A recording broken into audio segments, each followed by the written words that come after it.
All right, here's our last piece. I believe this is 10.5. This is percent yield. Okay, so the percent yield, I think of it like a shooting percentage. It's how many, depending on how many shots you take, it's the shots you make divided by the shots you take times 100. So percent yield is going to be the actual yield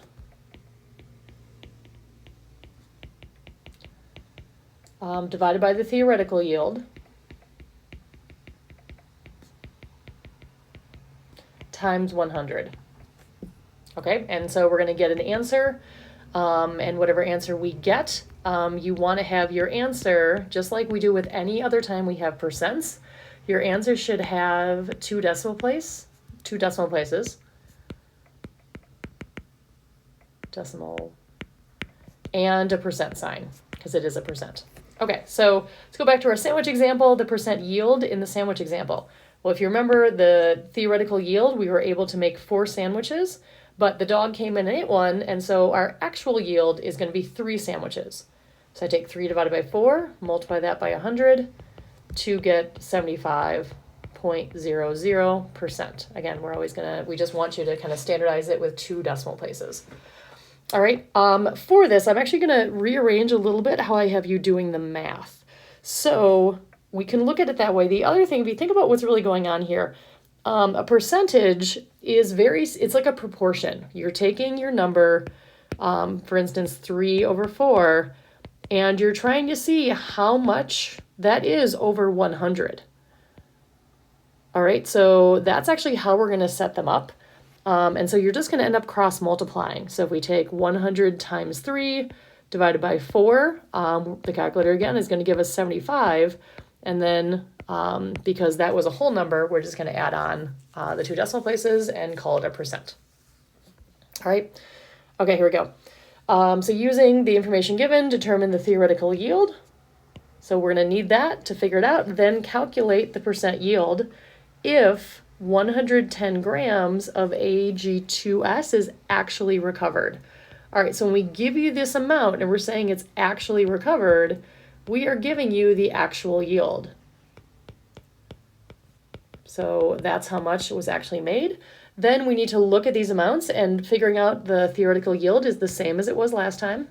I'm going to take the lower of the 2 amounts because, again, given that amount of the reactants, my 125 grams of silver reacting with 65.2 grams of sulfur, the most I can possibly make is 144 grams of Ag2S. Okay, so again, what we're going to do is we're going to set this up. We're going to take the actual yield over the theoretical yield, and that's going to be equal to what we're going to call the percent yield over 100.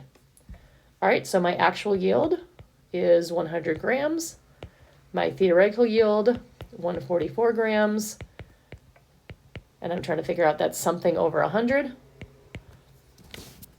All right, so I just take and again, there's a couple different ways you can do this. If you can just see that, hey, all I need to do is take 110 divided by 144 to get my answer, and then multiply that by 100, that's fine. But our percent yield here is going to be 76.39%. All right, again, really what I'm doing is I just divided those and then I multiply it by the 100. All right, or you can look at it as cross multiplication. There's a couple different ways you can look at it. All right, then we go to example 2. Okay, so this one is where setting it up as proportions gets a little bit easier to work with. So using the information given, determine the theoretical yield, then calculate the actual yield to obtain an 80% yield.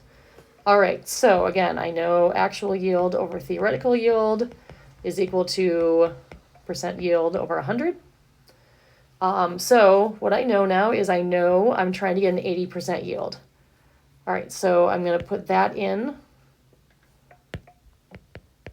So I'm going to have 80 over 100 because 80 is my percent yield. So I can substitute that in. We know from looking at the amounts, my theoretical yield is over here, 68.2 grams. All right, and then my actual yield is going to be here. Okay, so again, you kind of want to look at this. There's a couple different ways to solve it. You can cross multiply, or what I think actually might be easier is just solve that. Take 80 divided by 100 and then multiply that by 68.2. And you end up with an actual yield of 54.56 grams. Okay, so again, there's a couple different ways for that percent yield, how you go about doing it, but the key idea is that the percent yield is the actual yield divided by theoretical.